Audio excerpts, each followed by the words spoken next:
전도를 하다 보면 이런 사람을 만날 때가 있습니다. 아무리 복음을 전해도 저 사람은 안 믿을 것 같아, 도무지 안 받아들일 것 같아, 이렇게 생각되는 사람들을 만날 때가 있습니다. 어떤 사람들을 보면 저 사람은 복음을 전하면 잘 들을 것 같아, 그런 생각이 드는 사람이 있습니다. 굉장히 사람이 순하고 착하고 다른 사람 이야기를 잘 들어주고 이런 사람을 보면 어떻습니까? 저 사람에게 교회 가자고 하면 정말 잘 따라올 것 같아, 복음을 전하면 정말 잘 들어줄 것 같아 라는 그런 생각이 드는 사람이 있습니다. 여러분, 근데 반대로 굉장히 고집도 세고 성질도 포악하고 완전히 싸움닭이고 다른 사람들과 다투기도 굉장히 잘하고 이런 사람을 보면 어떻습니까? 저런 사람에게 복음을 전한다고 해서 저 사람이 복음을 듣겠나? 저런 사람은 전도해도 소용이 없을 것 같아라고 그렇게 생각되는 사람이 있습니다. 피도 눈물도 없는 사람처럼 보이고 또 바늘로 찔러도 피 한 방울 안 나올 것처럼 보이고 그리고 종교적으로도 굉장히 불심이 특심하고 이런 사람을 볼 때 어떻습니까? 잘 믿을 것 같다는 생각이 듭니까? 아니면 정말 안 믿을 것 같아라는 그런 생각이 듭니까? 정말 안 믿을 것 같아. 저런 사람은 복음을 전해도 안 믿을 것 같아. 괜히 저 사람에게 복음을 전해서 싸우고 다투고 하느니 아무 말도 안 하는 것이 상책이다. 이런 생각이 드는 경우가 있습니다. 여러분, 근데 놀라운 것은 무엇인가 하면 실제로 전도를 해보면 의외로 이런 사람들이 마치 기다렸다는 듯이 복음을 받아들이는 경우가 있다라는 것입니다. 복음을 전해보면 여태까지 아무도 내한테 이런 이야기를 한 적이 없었는데 고맙다라고 하면서 그렇게 이야기하는 사람도 있습니다. 여태까지 내한테 아무도 교회 가자는 이야기를 한 적이 없었는데 당신이 처음 나한테 이야기를 해주는 것이다. 참 내한테 이런 이야기를 해줘서 고맙다. 내가 교회에 따라가겠다. 이런 반응을 보이는 사람들이 있다라는 것이죠. 마치 복음을 전해주기를 기다렸던 사람처럼 의외로 기쁘게 받아들이는 사람이 있는 것입니다. 인간적인 생각으로는 저 사람은 예수님이 다시 오셔서 전도를 해도 저 사람은 안 믿을 것이다, 이런 생각이 들지만은 막상 전해보면 너무도 좋아하는 반응을 보이는 사람이 있는 것입니다. 겉으로 볼 때에는 완전히 다른 사람들이 있다라는 것이죠. 여러분, 오늘 본문을 보면 니느웨 백성들이 나오는데 이 니느웨 백성들이 다 그렇습니다. 이 사람들은 겉으로 볼 때에는 복음을 전해도 전혀 듣지 않을 것처럼 보이는 그런 사람들입니다. 왜냐하면 이 사람들은 굉장히 흉폭한 민족이기 때문인 것입니다. 여러분, 이 니느웨는 아시리아 제국의 수도인데 이 아시리아 제국은 흉폭하기로 이름이 높은 그런 민족이었습니다. 정복한 나라를 아주 잔인하게 짓밟고 죽이고 괴롭히는 그런 나라가 바로 이 아수르였습니다. 여러분들, 오늘 본문을 보면 어떻습니까? 그 흉폭하고 잔인한 니느웨 백성들이 하나님 앞에서 철저하게 낮아져서 회개하고 있는 것을 볼 수 있습니다. 회개하라는 메시지를 선포해도 전혀 안 먹힐 것처럼 보이는 그런 백성들인데 그 니느웨 백성들이 40일 뒤에 니느웨가 무너진다라는 그 말 한마디를 듣고 그냥 무너져 내린 것을 볼 수 있는 것이죠. 여러분, 오늘 보면 4절을 보면 요나는 어떤 메시지를 선포하였습니까? 40일이 지나면 니느웨가 무너지리라라는 그런 메시지를 선포하였는데 여러분, 이 메시지 어떻습니까? 어떻게 생각해 보면 참으로 불친절하고 무성의한 메시지다라고 말할 수가 있습니다. 40일 뒤에 니느웨가 망한다. 그러면 설명을 좀 해줘야 될 거 아니겠습니까? 누가 멸망을 시키는지, 또 어떻게 심판을 당한다는 것인지, 또 니느웨가 심판받는 이유가 무엇인지, 또 그리고 니느웨가 심판받지 않기 위해서는 니느웨 백성들이 어떻게 해야 되는지, 이런 것들을 알려줘야 되는 것이 아니겠습니까? 그런데 어떻습니까? 40일 뒤면 니느웨가 무너진다. 40일 뒤면 니느웨가 무너진다. 이게 뭡니까? 너무도 불친절하고 무성의한 그런 메시지다라고 할 수가 있습니다. 여러분, 이것은 메시지의 내용뿐만 아니라 메시지를 전한 메신저의 태도도 굉장히 무성의한 것을 볼 수가 있는데 오늘 보면 3절에서 4절 말씀을 함께 읽도록 하겠습니다. 시작. 요나가 여호와의 말씀대로 일어나서 니느웨로 가니라. 니느웨는 사흘 동안 걸을 만큼 하나님 앞에 큰 성읍이더라. 요나가 그 성읍에 들어가서 하루 동안 다니며 외쳐 이르되 40일이 지나면 니느웨가 무너지리라 하였더니, 여기 보면 니느웨가 며칠 동안 걸어야 되는 큰 성읍이라고 말씀하고 있습니까? 사흘 동안, 3일 동안 걸어 다녀야 되는 그런 큰 성읍이라고 말씀하고 있습니다. 여러분, 이 니느웨는 당시 세계에서 제일로 큰 도시였습니다. 여러분, 오늘 본문에도 나와 있지만 그냥 큰 성읍이라고 말씀하지 않습니다. 앞에 어떤 수식어가 붙어 있습니까? 하나님 앞에라는 그런 수식어가 붙어 있는데, 이 하나님 앞에라는 것은 제일 큰이라는 그런 뜻을 가지고 있습니다. 하나님께서 보시기에 이 세상에서 제일 큰 도시가 바로 이 니느웨였다라는 그런 말씀인 것이죠. 여러분, 그래서 이 니느웨는 3일 동안 걸어야지 제대로 돌아다녔다, 제대로 이 메시지를 선포했다라고 그렇게 말할 수 있는 성읍인 것입니다. 그런데 그런 큰 성읍인 니느웨를 이 요나는 며칠 동안 걸어 다니는 일을 하였습니까? 딸랑 하루만 걸어 다니는 일을 하였습니다. 3일 동안 걸으면서 외쳐야지 그 땅의 백성들이 다 들을 수가 있는 것인데 겨우 하루 정도만 다니면서 외치는 일을 한 것이죠. 자, 그러면 요나가 왜 이렇게 하였을까요? 3일 동안 걸어야 되는 성읍인데 왜 하루 동안만 걷고 만 것일까요? 하나님께 두드려 맞고 억지로 니느웨에 끌려오기는 하였지만은 여전히 이 니느웨에 대한 적개심이 그에게 남아 있었기 때문인 것입니다. 여러분, 요나는 자기 민족을 괴롭히는 이 니느웨 백성들이 정말로 싫었습니다. 그래서 이 니느웨가 속히 망하기를 바랬죠. 그런데 하나님은 그런 요나 보고 어떤 명령을 주셨습니까? 니느웨에 가서 심판의 메시지를 선포하라라는 명령을 주셨습니다. 그들이 심판의 메시지를 듣고 회개하고 돌아오기를 바라는 마음으로 요나에게 가서 전하라라는 명령을 주신 것이죠. 여러분, 그래서 요나는 어떻게 했습니까? 하나님의 명령을 정면으로 어기고 반대 방향인 다시스로 도망을 가는 일을 하였습니다. 이렇게 하면 하나님의 뜻대로 되지 않을 것이다라고 생각하고 반대 방향으로 도망을 치는 일을 한 것이죠.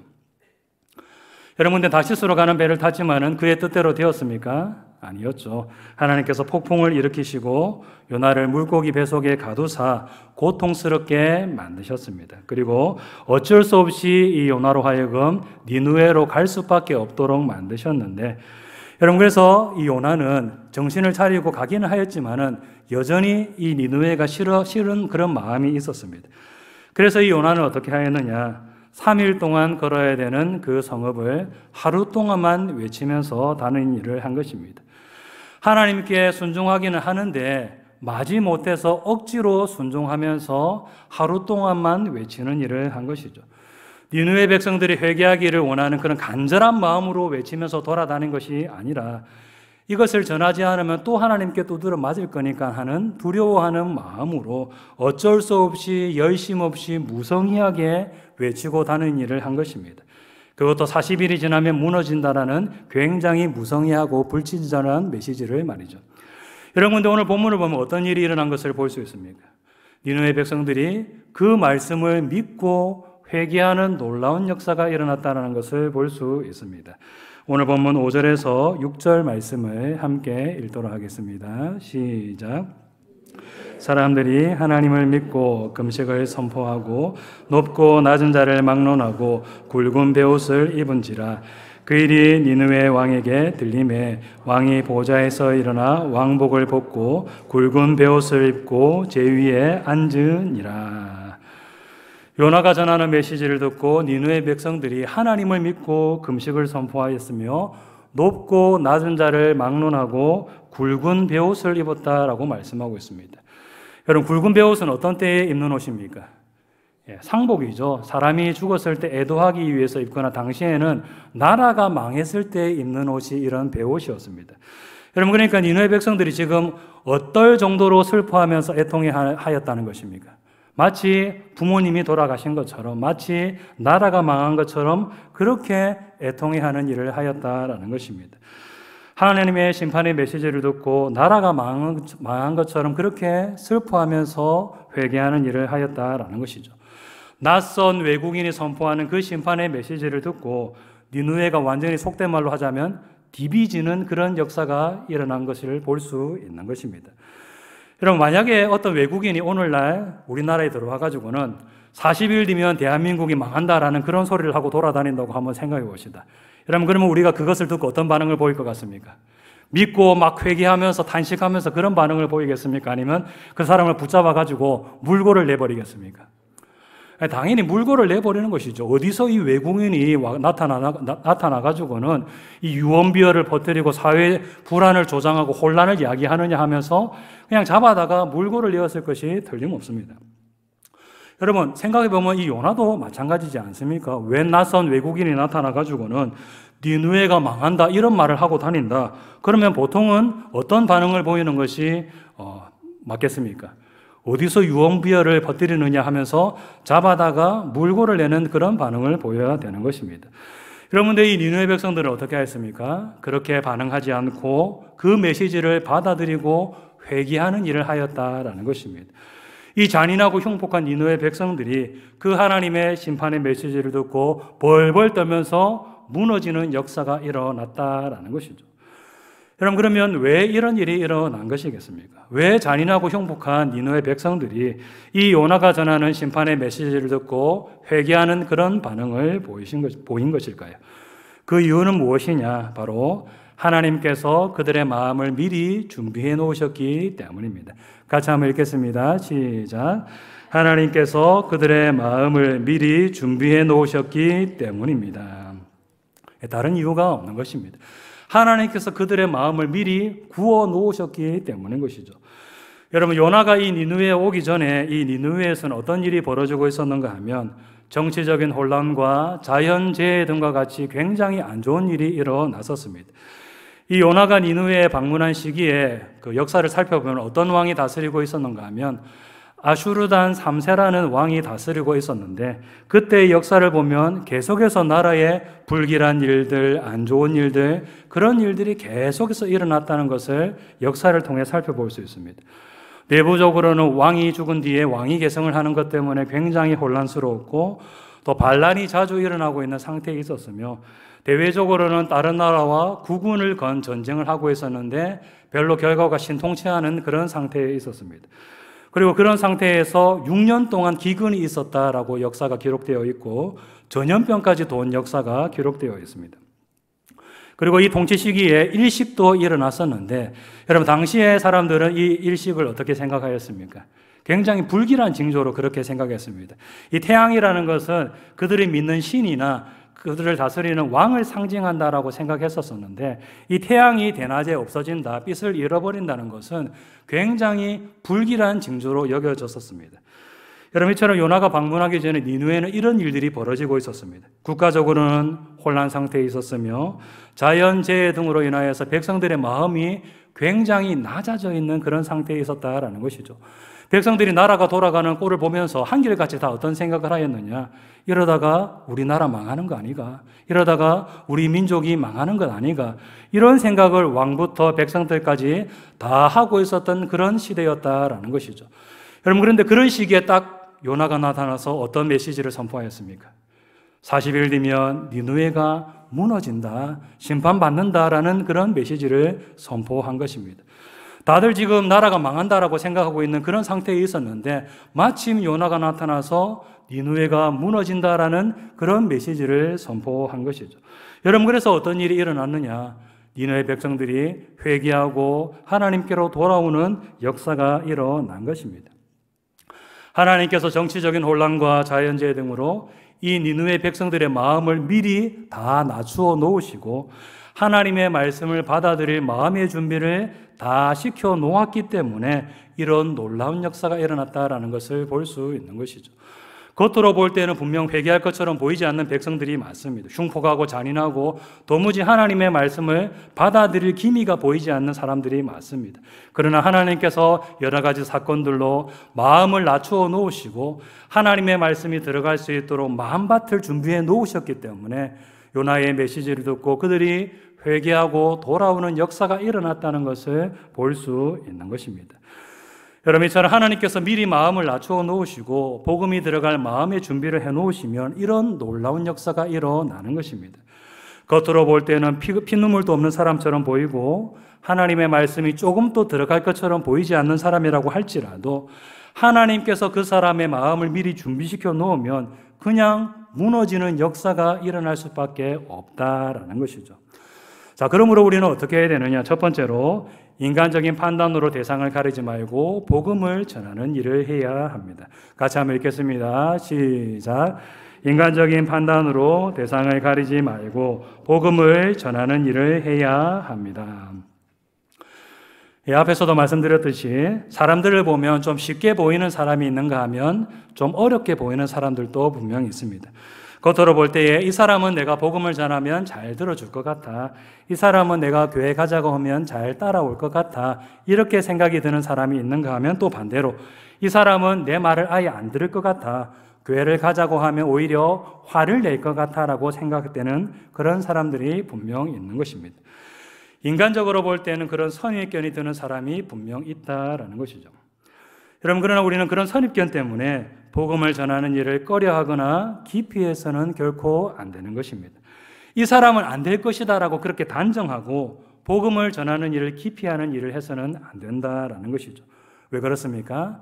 하나님께서 그 사람의 마음을 어떻게 준비해 놓으셨는지 그것을 우리는 알지 못하기 때문인 것입니다. 겉으로 볼 때는 그 사람이 복음이 조금 더 들어갈 것처럼 보이지 않습니다. 그러나 하나님께서 그 사람의 마음을 어떻게 준비해 놓으셨는지 그것은 아무도 알지 못한다라는 것이죠. 10개의 물속은 알아도 1개의 사람 속은 모른다고, 그 사람의 마음이 지금 어떤 상태에 있는지 그것은 모르는 일인 것입니다. 겉으로 볼 때는 굉장히 간팍해 보이는 그런 사람이라고 할지라도 하나님께서 여러 가지 일로 이미 그 사람의 마음을 준비시켜 놓았을지도 모르는 일이다라는 것이죠. 여러분, 그리고 그때에는, 그 당시에는 마음의 준비가 되어 있지 않다고 하더라도 우리가 복음을 전한 뒤에 그 메시지를 듣고 하나님께서 그 마음이 변하도록 만드실 수도 얼마든지 있는 일인 것입니다. 당시에는 마음의 준비가 되지 않았다 하더라도 우리가 전하는 그 메시지를 듣고 그 사람의 마음이 변화되고 하나님께로 돌아오는 역사가 일어날지도 모른다라는 것이죠. 여러분, 19세기에 미국의 대부흥을 이끌었던 무디 목사님이라고 들어본 적이 있으시죠? 이 무디 목사님은 굉장히 전도를 열심히 한 분이셨는데 한 가지 원칙을 정하고 지키는 일을 하였습니다. 그 원칙은 무엇인가 하면 내가 하루에 한 사람 이상은 반드시 복음을 전하겠다라는 그런 원칙을 이 사람은 세우고 지키는 일을 하였습니다. 그런데 어느 날은 너무도 바빠가지고 그 원칙을 지키지 못한 것입니다. 하루 종일 바쁘게 돌아다니느라고, 하나님 섬기고 또 여러 가지 또 사역들을 감당하느라고 이 하루에 한 사람 이상 복음을 전한다라는 그 원칙을 지키지 못한 것이죠. 그래서 어쩔 수 없이 집으로 돌아와서 잠자리에 누웠는데 잠이 안 오더랍니다. 자기가 그런 원칙을 세웠는데 그것을 지키지 못하니까 이거 원칙 지켜야 되는데, 오늘 나가서 복음을 전해야 되는데 내가 못 지켰다라고 하면서 그 생각에 잠을 이루지 못한 것입니다. 여러분, 그래서 그분은 이 원칙을 지켜야 되겠다고 생각하고 밤중에 이제 나가서 복음을 전할 사람을 찾기 시작하였는데, 한밤중에 사람이 있겠습니까? 없겠습니까? 한밤중에 사람이 없는 것이죠.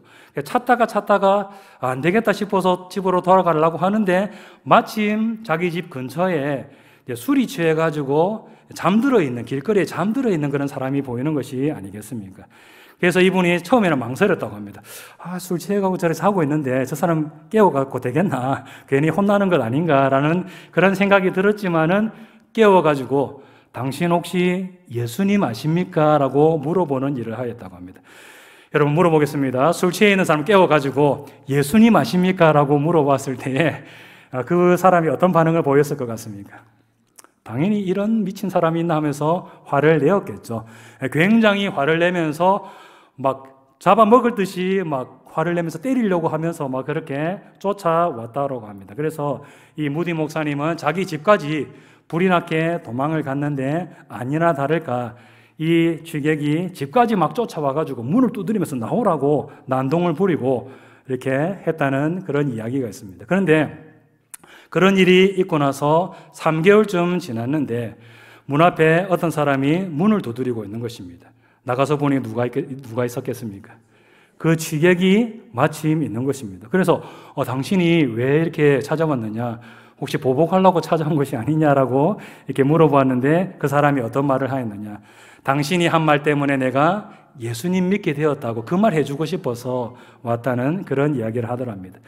처음에 자기를 깨웠을 때는 술 취해가 자고 있는데 당연히 기분 나쁘겠죠. 그래서 이런 미친 사람이 있나라고 화를 내었었는데 그날 이후로부터 예수님을 아시나요? 예수님을 아시나요? 그 말이 머릿속에서 떠나지를 않더랍니다. 계속해서 그 말만 생각나고 밥 먹을 때도 예수님을 아십니까? 또 예수님을 아십니까? 그 말만 계속해서 생각이 나더라는 것입니다. 여러분, 그래서 그분이 어떻게 했느냐? 결국 예수님을 믿게 되었다라는 것입니다. 당시에는 마음의 준비가 전혀 안 된 그런 사람이었습니다. 그러나 무디 목사님이 그 말을 전했을 때에 하나님께서 그 마음밭에서 무럭무럭 그 말이 자라나도록 만드시고, 결국에는 그 적은 말, 예수님을 아십니까? 정말 별것 아닌 말이지 않습니까? 그런데 그것이 무럭무럭 자라나도록 만드셔서 결국 예수님을 믿도록 만드셨다는 것을 볼 수 있는 것입니다. 여러분, 이처럼 하나님의 역사는 우리가 도무지 짐작조차 할 수가 없는 것입니다.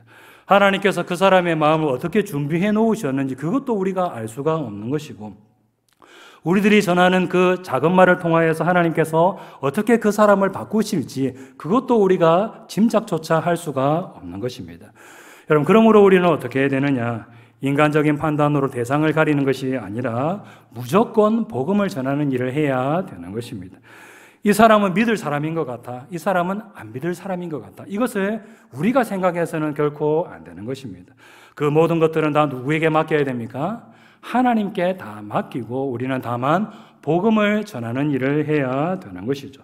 사람도 가려서는 안 되는 것이고, 이 사람에게 복음을 전하면 열매가 있을 것인가 없을 것인가 그것도 우리가 생각하지 말고 모든 것들을 다 하나님께 맡기고 우리는 다만 복음을 전하는 일을 해야 되는 것입니다.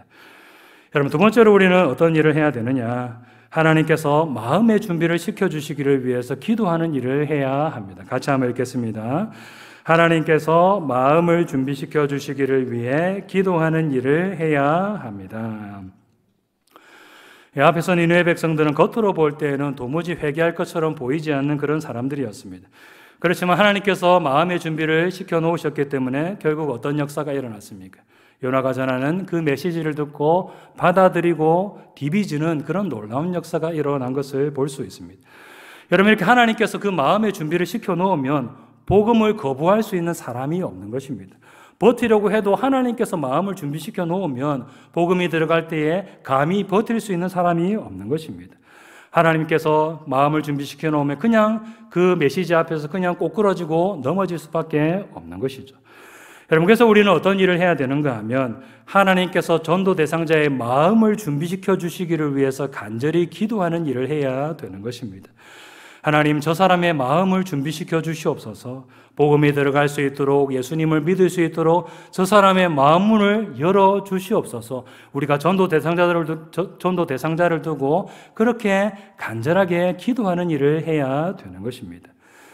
여러분, 기도 없이 전도 없다라는 그런 말이 있습니다. 기도 없이 전도 없다. 기도하지 않고서는 전도를 할 수가 없다라는 그런 말인 것입니다. 여러분, 이것은 오늘날 전쟁에 비유하면 정말로 정확하게 이해할 수가 있는데, 오늘날 전쟁을 보면 어떻게 하는 것을 볼 수 있는가 하면 육상군이 들어가는 것이 아니라 먼저 공군이나 포병이나 이런 것들로 지상을 완전히 박살을 내놓고 난 다음에 그 다음에 육상군이 들어가는 것을 볼 수 있습니다. 미사일이나 비행기나 아니면 포탄이나 이런 것들로 적군의 병참시설, 적군의 기지 방어시설 이런 것들을 철저하게 무력화시켜 놓은 다음에 육상군이 들어갈 준비를 다 해놓은 다음에 그 다음에 육상군이 들어가는 것을 볼 수 있는 것입니다. 여러분, 기도와 전도의 관계가 바로 이러한 것입니다. 전도하기 전에 무엇으로 박살을 내놓아야 되느냐? 기도로 박살을 내놓아야 되는 것입니다. 이 박살을 낸다고 하니까 너무도 거친 표현이라고 할 수 있는데 그 정도로 기도하고 간절하게 전도 대상자를 위해서 기도하는 일을 해야 된다라는 것이죠. 전도 대상자의 마음이 활짝 열려서 준비된 마음, 옥토와 같은 마음, 말씀을 받아들이기 너무도 합당한 그런 마음밭이 될 수 있도록 간절하게 뜨겁게 기도하는 일을 해야 되는 것입니다. 여러분, 그리고 그렇게 기도함과 동시에 우리가 어떤 일을 해야 되는가 하면 복음을 전하는 일을 해야 되는 것입니다. 기도해야 된다고 해서 기도만 하고 앉아 있는 것이 아니라 기도하면서 복음을 전하는 일을 우리가 해야 되는 것이죠.